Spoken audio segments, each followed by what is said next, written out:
Tugun. Muallif Sulhida Davron. 9-qism. Uyga kelganimizga 3 kun bo'ldi. Yana eski hayot, yana eski dardlar. Avvalgidek och qololmas edim. Ichimda bir jon katta bo'layotgan edi. Nimadir qilib ish topishim, oyimning ko'ziga ortiqcha botmasligim kerak edi. Chunki bo'sh qoldi deguncha meni siltab ezishdan boshqa ish qilmasdi. Oyimning ish bilan deb chiqqan kuni nihoyat men ham bir amallab guzarga chiqdim. Chunki maqsadim internet kafega borib, o'sha yerdan Mirzaxonga yozish. Balki u biz yo'qligimizda uyga rosa qo'ng'iroq qilgandir. Bir oydan oshiq yo'qligimizda meni yo'qotib qo'ydimi deb o'ylagandir. Yo'q, qaynoq chatda hamma narsani o'chirdim degan edi. Ammo u vositadan boshqa hech narsa yo'q edi. U bilan bog'lana olishim uchun. Men eng ko'p Sonka, Mirzaxon bilan tanishganimdan keyin bildim. O'g'ri bo'ldim, buzuq bo'ldim, yolg'onchi bo'ldim. Hamma narsa bo'ldim. Faqat o'zim bo'la olmadim. Oyimning pul yashirgan yeridan sezdirmay har kuni oz-ozdan olib, internet kafega yetadigan miqdorni yig'dim. Uydan chiqib tezda internet kafega bordim. Yana Binafshaning qizi bo'lib yozdim. Tarmoqqa ulandim. Mirshab Mirzo ismi o'chmagan edi, turar edi. Hayajondan tez yuragim ura boshladi. Hech bo'lmasa uni bu yerda topgan edim. Tezda unga yoza boshladim. Salom, qayerdasiz? Men keldim. Yozib bo'lib, oyog'im mendan so'roqsiz borib kelar va men hayajon bilan javob berishni kutdim. Hali ham faol emas edi. Hafta o'rtasi bo'lgani uchun ishda bo'lishi kerak. Yana biroz kutib yozdim. Gaplashib olishimiz kerak. Qayerdasiz? O'sha kuni sizni topa olmadim. Uyga ketdim. Ochig'i, tashlab ketgan pulingizdan xafa bo'ldim. Men unaqa qizlardan emasman. Qilgan xatoyimdan pushaymonman. Faqat bo'lar ish bo'ldi. Bo'yimda bo'lib qoldi. Iltimos, aloqaga chiqing. Uy raqamimizni bilasiz. Menga qo'ng'iroq qiling. Ichki ishlariga ariza yozganimizni aytmadim.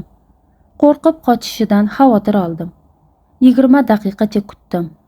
Endi javob yozmasa kerak deb hafsalam pir bo'lganda ekranda yashil rang paydo bo'ldi. Bilardim meni kutganini, qidirganini, o'chirdim degan tarmog'ini qaytib ochganini. Xudoga shukr topildi. Uf, yuragim og'zimga kelgandi. Yozyapti degan yozuv ko'rindi. Yozdi, to'xtadi. Yana yozdi. Uzun yozuv yozardi. Kechirim so'rayapti albatta. Salom Barno. Ochiqchasi shokdaman. Seni yozganlaringni hech qaysini tushunmadim. Qanday uy? Qanday bola? Nima deganingiz u? Toshkentga keldingiz, biz uchrashdik. Hatto Toshkentga kelmasdan avval telefonda qancha gaplashdik. O'qidi, yozyapti. Barno, hazillashma. Men hech kim bilan gaplashganim yo'q. Hatto Toshkentga borganim ham yo'q. Senga oxirgi marta yozganimda tez-tez kirib tur gaplashamiz degandim. Ammo sen yozmay ketding. Men shunchaki sen tarmoqdan ketib qolding deb o'yladim. Mas'uliyatdan qochishmi bu? Men sizga yozdim. To'g'risi ertasi kuni emas, oradan bir necha kun vaqt o'tdi. Sizga raqam qoldirdim. Menga qo'ng'iroq qildingiz, qancha gaplashdik. Keyin keldingiz. Nahotki meni shu ahvolda tashlab qo'ysangiz, bolam bor deyapman. O'qidi, yozyapti. Men tushunmadim, menga nega birovni bolasini bo'ynimga olar ekanman? Menga hech qanday raqam berganing yo'q. Jahlim chiqib, uy raqamimizni yozib qaytdim. Birinchi marta ko'rishim bu raqamni. Kel, senga hozir qo'ng'iroq qilaman. Ko'ramiz keyin kim yolg'on gapiryapti ekan. 10 daqiqadan so'ng qo'ng'iroq qiling, go'shakni o'zim ko'taraman.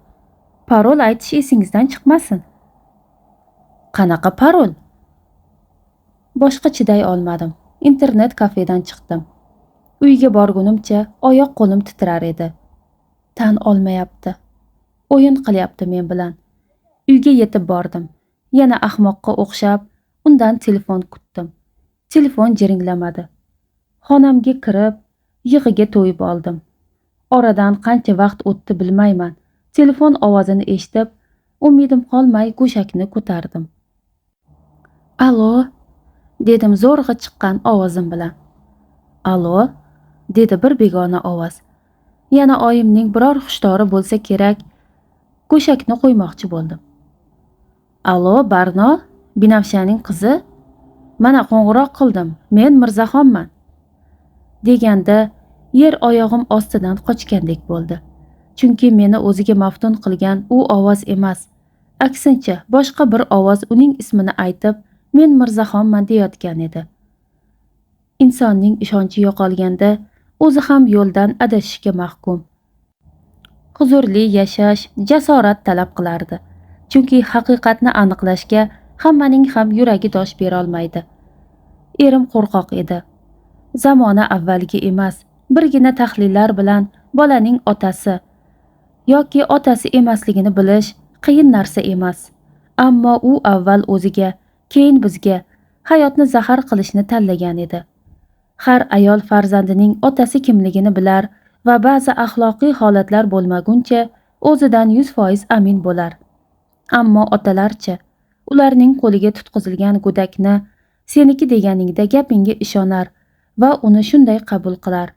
Lekin mening erimga o'xshab shubha qilgan kishiga ming qasam ich yoki tushuntir befoyda. Chunki u o'z miyasida senga nisbatan bor ishonchini yo'qotib bo'lgan. Borib tahlil qildirmasligining sababi esa agar haqli chiqsam degan qo'rquv. Shuning uchun ham bunga jasorat eta olmaydi. Haligacha meni ezib, qiynab, mendan ichidagi shubhasini tasdiqlovchi bir jumla eshitishmaydi. Chunki uning ichidagi meni shuni istaydi. 2 kishilik ruhiyat bilan yashaydi deganimning sababi ham shu. Burxonning shizofren haqida so'raganini ba'zan o'ylab qolaman. Balkida otasini shizofren kasaliga yo'liqqan deb o'ylagan bo'lsa kerak. Yoki xalq tili bilan aytganda vos-vos bo'lganmi?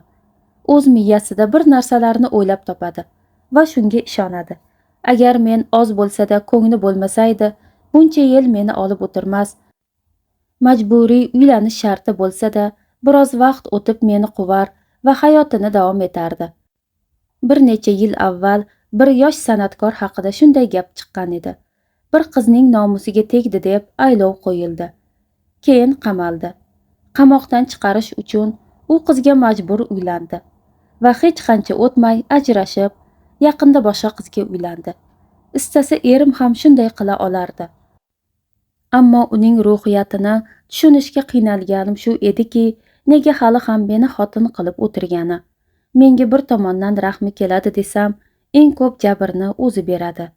Yoqtirmaydi desam, 2 qizimga homilador bo'lishim uchun u qo'lidan kelganini qildi. Mening mahkum holatimni biladi. Shu kichik oilamdan boshqa hech kimim yo'qligini, u nima qilsa-da keta olmasligimni ham biladi. Muammo shuki, men uning nima istashini bilmayman. Tuni bilan qayerda yurgan bo'lsa, uyqusiz qolgani aniq. Chunki kelganidan beri qotib uxlabdi. Dilnoza maktabdan kelib menga ozroq qarashdi. Nargizaning esa xonasidan chiqish niyati yo'q. "Oyi, qayerdasiz, oyi?" Burxon uyga kelar kelmas meni chaqirardi. Qo'limdagi ishni tashlab uni qarshi oldim. Negadir kayfiyati a'lo, ichida yo'q xursand. "Shu yerdaman, o'g'lim, tinchlikmi?" "Oyi, sizga bir gap aytishim kerak. Hal bo'lmasdan turib aytgim kelmadi. Oyi, men Yevropaga ketyapman." Burxonning xursandchiligi, mening esa xavotir to'la onlarim boshlangan edi. "Qayerdan chiqdi Yevropa, o'g'lim? O'qishingchi?" "Oyjon, o'qishimdan akademik ta'til olaman. O'zi shartnoma pulini to'lashga qiynalyapmiz. Men ozroq ishlab kelaman. Hatto sizga har oy pul jo'nataman. Dadamni qo'liga qarab o'tirmaysiz boshqa. Men sizga o'zim qarayman." deganida bo'g'zimga bir narsa tiqilib, ko'zimdan yosh oqa boshladi. Bolam ulg'ayib, onasini o'ylaydigan bo'libdi. Bu gapim o'zimga g'alati tuyuldi. Bir bilsa, uning kutilmagan kelishi meni qaysi balolardan va botqoqdan qutqarganini. U mening xatoyim ham qutqaruvchim bo'lgandi. Aksi taqdirda Sadoqat degan ayol qo'lida o'zimni bir nima qilib qo'ygan bo'lardim. Sizga pul jo'nataman, shifokorga boring. Hozir MRT degan tashxis qo'yuvchi uskunalar chiqqan. Boring, ko'rining, qancha kerak bo'lsa men sizga jo'nataman. Faqat davolaning, bunday yurmang. Agar dadam bilan ajrashishni Sen kimni kimdan ajrashtiryapsan? Deb gap o'rtasida erim kelib qoldi. Vajohat bilan kelib, Burxonning yuziga tarsaki tushirdi. Uni haqorat qila boshladi. Oraga kirib ajratmoqchi bo'ldim. Eri meni bir itarib uzoqlashtirdi. Bu to'qnashuvning bo'lishi muqarrar edi. Chunki Burxon endi yosh bola emas. Kuchga kirib boryapti va har safar otasidan eshitgan haqoratlar va kamsitilishlar uni portlash nuqtasiga keltirishi ayon edi. Men yerdan gavdamni tiklar ekanman, Burxon otasining yoqasidan ushlab, uni sudrab devorga yopishtirdi. Dilnoza va Nargiza xonalaridan chiqdi. Menga qara, agar yana bir marta oyimga qo'l ko'targaningni ko'rsam yoki eshitsam o'ldiraman seni. Eshitdingmi? Deb baqirdi.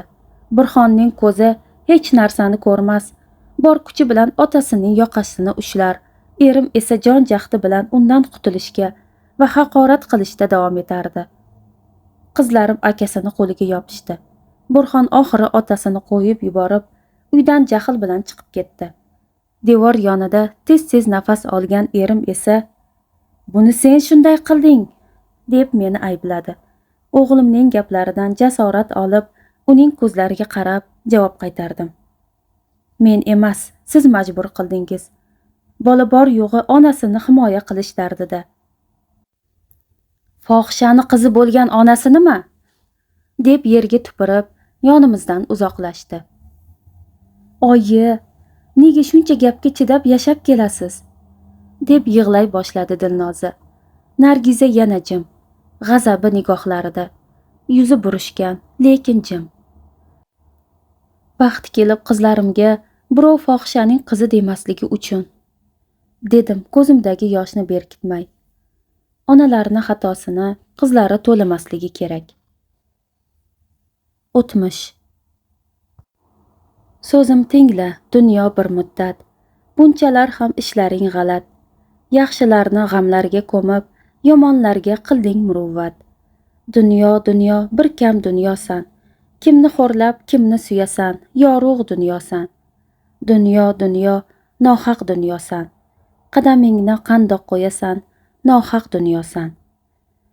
Kunlardir qayta-qayta eslagan va har so'zida yurak bag'rimni ezib o'tayotgan bu qo'shiqni hozirgina televizorda eshitib, naqoratni Yulduz Usmonova bilan baqirib kuylay boshlagan edim. Amsterdam degan shaharda bor yo'g'i 1-2 yil oldin katta konsert berib kuylagan qo'shig'ini tasodifan guzarda eshitib qolmagan bo'lsam, hali beri bunday ma'nosini o'tkir qo'shiq uchratmagan bo'lardim. Maktabdagi sinfdoshlarimning deyarli hammasida player bor edi. Kichik magnitofon yerini bosadigan playerim bo'lishini juda orzu qilgan edim. Qo'shiq o'rnida qulog'imga och qornimning ovozi eshitilardi. Dardi ortganda dardkash qidirar ekan inson. Avvallari oyim sabab hammadan uyalib o'zimni olib qochsam, endi aksiga hammaga chiqib ichimdagi alamdan hayqirgim kelar edi. Yosh qizning birgina bo'lsa-da o'rtog'i bo'lmaydimi? Bo'lmas ekan. Onangizning nima ish qilishini bilganlar sizdan o'g'illarini va eng ko'pi qizlarini asrar. Mening payimga esa o'rtoq bo'lib Baba Masha va uning hay'at a'zolaridan tashkil topgan guruhi tushgan edi. Ulardagi aqldan ozgina menda bo'lganda Baba Mashaning doim tilidan tushirmagan Zyuganov degan siyosatchi bo'lar edim. Gaplari qattiq, hazillari teshib o'tuvchi bo'lsa-da, menga hozir va doim eng yaqin o'ris buvlarim shular edi. Barno, qoyil senga, qanday qilib texnikadan odam topib, yana undan homilador bo'lding? Deydi teta Galyaning qo'shnisi Lesa buva. Lesa derdik, chunki to'liq ismini biladiganimiz yo'q. Hozir yoshlar buzilib ketgan, dedi yana ulardan biri. 4 ta kampir orasida o'tirib, Bu gaplarni eshitib turgan menda ham kampirlardek qari dardlarim bor edi. Yangi asr, shayton asri, deb qo'rqitdi. Baba Vanga laqabli ismini bilmaganim boshqa mo'ysafid o'ris kampir. Menga qara, qayerdan olding bu gapni? Yoki kartalaring aytdimi? Deb kulib so'radi cho'cha Galya. Baba Masha esa tizzasida mushugini erkalatib, hali gapga aralashgani yo'q. Ko'zi uzoq-uzoqlarga tikilib qolgandek xayol surar edi. Kartalar mavhum narsalar haqida gapiradi. Ammo hozirgi yoshlar haqida hammasi ravshan. Qo'rquvim shuki, biz u kunlarga yeta olmaymiz. Ammo bu kunlarimizni hasrat bilan eslashadi. 4 kampir birdaniga oh deb nafas oldi. Ularning gapini balki yoshim katta bo'lib tushunar edim. Men o'ylaymanki, sening Mirzaxoning shunchaki vaziyatdan qochish uchun epchilik qilmoqchi, deb gap boshladi nihoyat xayollaridan chalg'igan Baba Masha. Men sening fikringga qo'shilmayman, Petrovna. Deyarli 1,5 oy o'tdi, Barnosha uning ovozini unutgan. U aqlli, bundan foydalanmoqda, dedi Lesa buva. O'zimni Rossiya telekanallaridagi tortishuv ko'rsatuvida qatnashayotgandek his etardim. 4 kampir o'tirib mening hayotimni muhokama qilar ekan, orada na siyosiy arena qoldi va na mashhurlar hayoti. Hamma sohadan bir shingil suhbat, lekin asosiy markaz mavzusi men va mening qandaydir texnika kompyuterdan birovni topib, yetmaganidek jismi boshqa birovdan homila qolganim. Qanchalik fojiali, ayni damda kulgili holat. Qo'ng'iroq qilgan kishi Mirzaxon menman degandan beri o'zim ham nimalar bo'layotganini tushuna olmay, uyda aqldan ozmaslik uchun ko'chaga chiqib bu 4 tala kampir davrasiga tushib qoldim. Kulgili, ammo ayni damda fojiali ahvolda turgandek edim. Ichki ishlarga ariza berganimni eshitgan va o'zini haqiqiy Mirzaxon deb iddao qilgan yigit qasamlar ichib go'shakni qo'ygan edi. Men esa soxta Mirzaxonni qayerdan, qanday topishni dardiga tushdim. Oyim Toshkentga qaytgan kunimizdan beri yangi o'ljalar ortidan quvmoqda. Sadoqat degan ayol oyimga bosim o'tkazib, yanada ko'proq qizlar istaganini, oyimning telefonda kimgadir dard yorganini bildim. Sadoqat oyimga jazo berayotgani, reja bo'yicha oyim ham Dubayga qizlarga qarab turish uchun borishi kerak bo'lgani, faqat ataylab meni bahona qilib o'rtadan chetlashtirayotganini aytdi. Yana oyimning qarz chiqarib, unga 20 ga yaqin qiz topib jo'natishini bo'yniga yuk qilib qo'ygan emish. Insonlar hayoti haqida juda oson va qulay qarorlar qabul qilishlari dahshatli edi menimcha. Oyimni tinmay atrofda bu ishni qilishga moyil birovlarni qidira boshlagan edi. Oshxonaga kartoshka qaynatishga kirgan edim. Qovurilgan hidlar ko'ynimni aynita boshladi. Oyim kartoshka pyuresi yermidi bilmadim, ammo men oshqozonimga biror narsa solmasam, hushimdan ketib qolishim aniq. Qo'shiqda aytilgandek, yolg'on dunyo, hayotimning rasvosi chiqqan. Chuqurning eng tubida turib, botqoqdan qutulganimga shukr qilyapman. Ammo oyim boshqa hayotlarni u jahannam botqog'iga tortish bilan ovora. Men esa shu kunimdan o'lmay, yana degandek qorin g'amida. Ko'z yoshlarim tuz o'rniga qorishdi taomga. 2 qoshiq zo'rg'a yeb bo'lgan edimki, telefon yana jiringladi. Endi qo'ng'iroq ovozlari meni hayajonlantirmasdi. Ayniqsa kunlardir yo oyim qo'ng'iroq qilardi, yoki oyimga qo'ng'iroq kelardi. Alo, eshitaman. Ha, shu yerda. Sen kimsan? Deb oyim gapirganda yuragim yeridan chiqay dedi. Sen menga adresingni ber. O'zim sen bilan gaplashaman, derdi oyim g'azab bilan. Kim, oyi? Deb so'radim yaqinlashib. Katta xolangni eri, deb baqirib berdi. Mening xatoyim, oyimga haqiqiy va soxta Mirzaxon masalasini aytmagan edim. Shuning uchun qo'ng'iroq qilgan kim bilmasdim. Ayol kishining erkaklardan qolishmagan haqorat kuchini oyimning har gapidan yanada yaxshiroq anglardim. Qo'ng'iroq qilgan har kim bo'lsa, go'shakni qo'ygach, majbur oyim jim bo'ldi. Og'riqli tun yerni mavhum kunga bo'shatib berar ekan, yuvinish xonasiga deb chiqqanimda uyda oyim yo'q edi. Endi yoz kunlaridek derazani ochiq qo'ymas edik. Ammo tashqaridagi g'ala-g'ovur ovozlari hayot qaynay boshlaganining isboti edi. Men tezroq ba'zi qarorlar qilishim va bolamni dunyoga keltirish uchun uni oldirib tashlashdan yaxshiroq ekanligiga amin bo'lib, otasiz bo'lsa-da majbur o'zim boqib katta qilishim kerak bo'lyapti va buning uchun menga tayinli ish va maosh lozim. Ust-boshimni kiyib guzarga chiqdim.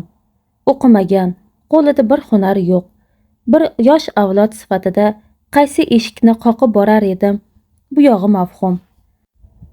Yomon xabar tez tarqalgani kabi men haqimda odamlar ham ma'lumotga ega bo'lishgan ko'rinadi. Nechta do'kon, oshxona bo'lsa hammasiga kirib chiqdim. Afsuski menga bo'ladigan ishni o'zi yo'q. Hatto Manzura opaning do'koniga yuzimni qattiq qilib kirib ish so'radim. Faqat dunyoning haqoratini eshitib, ortimga qaytdim. O'zimizning guzardan ish topishim mumkin emasdek ko'rinardi. Ertaga majbur yana so'ngka bo'lib ozroq yo'lkiraga olsam, shaharning boshqa qismlariga borib ish izlab ko'raman degan qarorga keldim. Men hali podyezd eshigiga yaqinlashmay, telefonimiz jiringlayotganini eshitdim. Bor kuchimni yig'ib tezda uyga kirdim. Hansirab, tez-tez nafas olar ekanman, oxirgi chalishda go'shakni ko'tardim. "Alo?" deb shoshdim. Javob kutardim. "Alo, Barno, bu men Mirzaxonman", dedi haqiqiy ekanligini aytib, qasam ichgan ovoz egasi. "Eshitaman", dedim hafsalam pir bo'lib. Men juda ko'p o'yladim, vijdonim qiynaldi. Seni boshingga kelgan kulfatda oz bo'lsa-da men sababchiman, dedi pushaymonlik ovozidan bilinib turardi. Men qanday qilib bizni o'zaro gaplashgan gaplarimizni birov bilishi mumkinligiga boshim qotyapti. Agar gaplaringiz rost bo'lsa, haqiqiy Mirzaxon siz bo'lsangiz, kecha shuni aytish uchun qo'ng'iroq qilgan edim. Onang bilan tortishib qoldik ozgina. Lekin bugun go'shakni sen ko'tarib qolarsan deb umid bilan yana bir qo'ng'iroq qilay degandim. Uni topishim kerak, dedim umidsiz ovozda. Sendan bir narsani aniqlashtirmoqchi edim. Aniq meni nomimga ochilgan va biz eng boshida tanishgan sahifada yozdimi senga? Ha, o'sha sahifa. Xuddi avvaldan bir kishi bilan gaplashgandek bo'ldim. Hech ham shubha qilganim yo'q. Chunki eng boshidan beri gaplashganlarimiz shundoq turibdi. Uni o'qigan va har qanday kishi sen va men haqimda ma'lumotga ega bo'lgan bo'lardi. Sen oxiri gaplashganingda raqam beraman deding. Ammo men seni kutib necha bor kirganimda raqam yo'q edi. Yozgan edim, hatto shundan keyin qo'ng'iroq qildi. Biz telefonda gaplasha boshladik. Keyin nega u tarmoqqa kirmading? Kirganingda balki anglar eding. Ovozi sitamli kelardi. Menga tarmoqqa boshqa yozma. Men u yerdagi barcha narsani o'chirdim dedi. Demak, aniq ishxonamdan biri. Bu gapni ko'proq o'ziga aytgandek bo'ldi. Toshkentga ishga o'tdim dedi. Eslagan barcha ma'lumotlarni aytdim. Ammo bizda hech kim Toshkentga ishga o'tmadi. Qaytaga Toshkentdan 2 haftalik amaliyot uchun kelishdi, dedi-da jim bo'lib qoldi. Men nima bo'lganini tushunishga harakat qilar edim. Barno, sen bilan uchrashgan yigit Novchidan kelishgan yigit edimi? deb so'raganda, unga Begzod Muhammad Karimovga o'xshagan kishini ta'riflaganimda gapimni yarmidan bo'ldi. Bo'ldi, kimligini topdim. 2 hafta Toshkent bo'limida bizga amaliyot o'tash uchun jo'natilgan Dilmurod bu, deb yuragimga qotilning ismini aytdi. Nomard, u mening kompyuterimda ishladi. Hatto kunlab ishni o'shanda olib bordi. Nahotki birovni shaxsiy narsalarini o'qiydigan darajada pastkash bo'lsa. Mirzaxon gapirar, mening esa ko'zimdan yoshlar oqar edi. Oyim ortimdan kirib kelganini payqamay qoladigan darajada karaxt bo'lib qolgan edim. Go'shakni qo'limdan tortib oldi. Mirzaxon hali ham bir narsalar deb gapirar edi. Uyingni kuydiraman u Dilmurod deganini, menga familiyasini berasan, deb oyim do'q qildi. Devor ostiga cho'kar ekanman, oyimning so'nggi jumlasi meni butunlay yiqitib bo'lgan edi. No'ishto uylangan bo'lsa, qamataman baribir, deganini birovning ko'ngli o'yin istagani va bunga qurbon ketganimni anglashim qiyin bo'lmadi.